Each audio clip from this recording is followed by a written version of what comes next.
Now we'll see about the color ramp palette. So we earlier saw about color ramp. Now we are seeing about color ramp palette.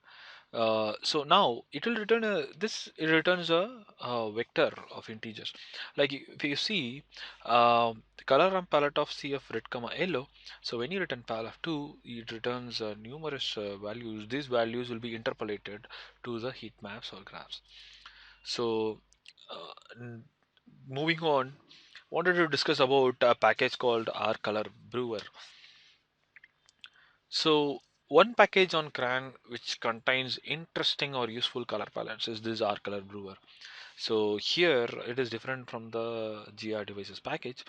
So we have three types of palettes in R Color Brewer. So we have a sequential package, diverging, and qualitative palette.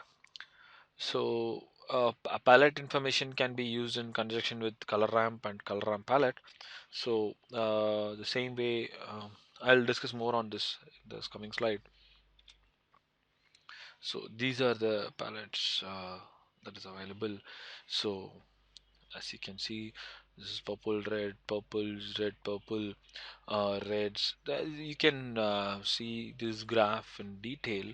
So you can see spectral, pastel, pad, accent.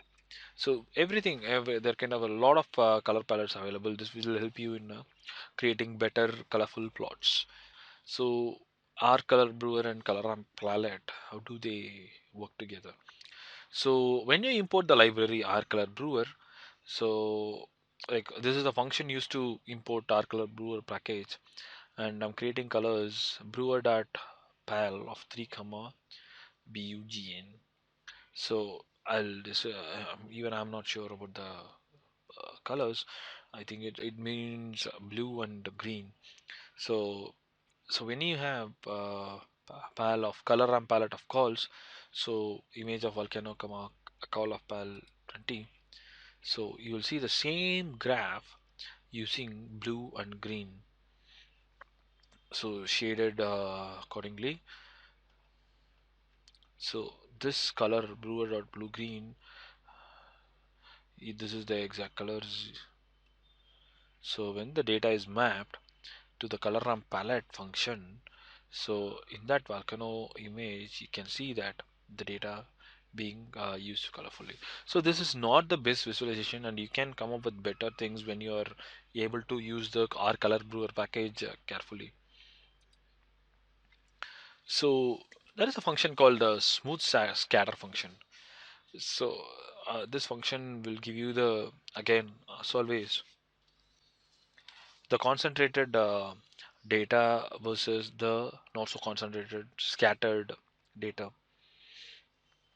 So you have a function with let's say we are creating a random normal random 10,000 random integers with rnorm function, and we are creating 10,000 again variables with rnorm function in y.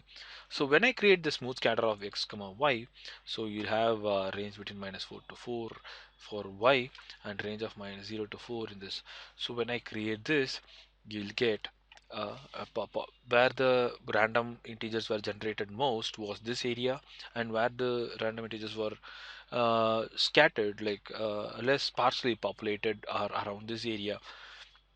So this smooth scatter function will be useful when you want to map density of functions. Like, so some other plotting notes: the RGB function, it can be used to produce any color via red green blue proportions. As you always know, um,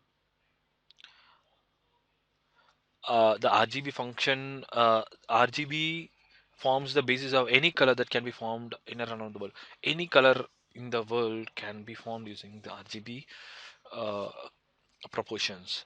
So color transparency can be added via the alpha parameter. So alpha parameter that we saw earlier examples.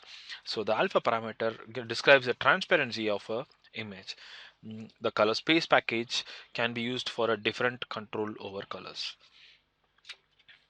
So this is a scatter plot with no transparency. So now you can see the area more densely populated. As you can see, a normal distribution will have the densely populated values to be around the mean.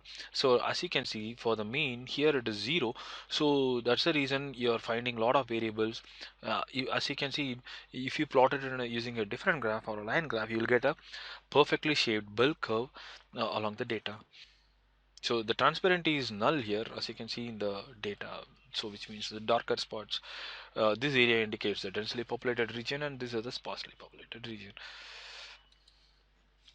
Now, if I add transparency to the scatter plot, so now as you can see, plot of x comma y color equal to RGB 000 comma point 0.2. Point 0.2 signifies the alpha value, which will indicate the color transparency.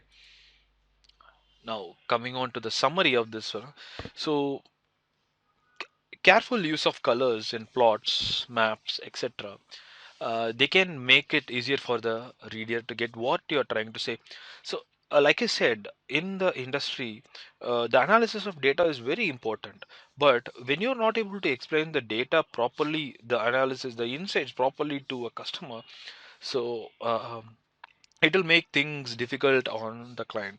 So that's the reason I'm saying again and again that the end product, the color plotting, is much important to us as the same way as the analysis part. So the R color brewer package, it is an R package that provides color palettes for sequential, categorical, and diverging data. And the color ramp and color ramp palette functions, they can be used in conjunction with color palettes to connect data to colors. And transparency can sometimes used to clarify the plots with many points using that alpha function. So this is the summary of plotting with colors.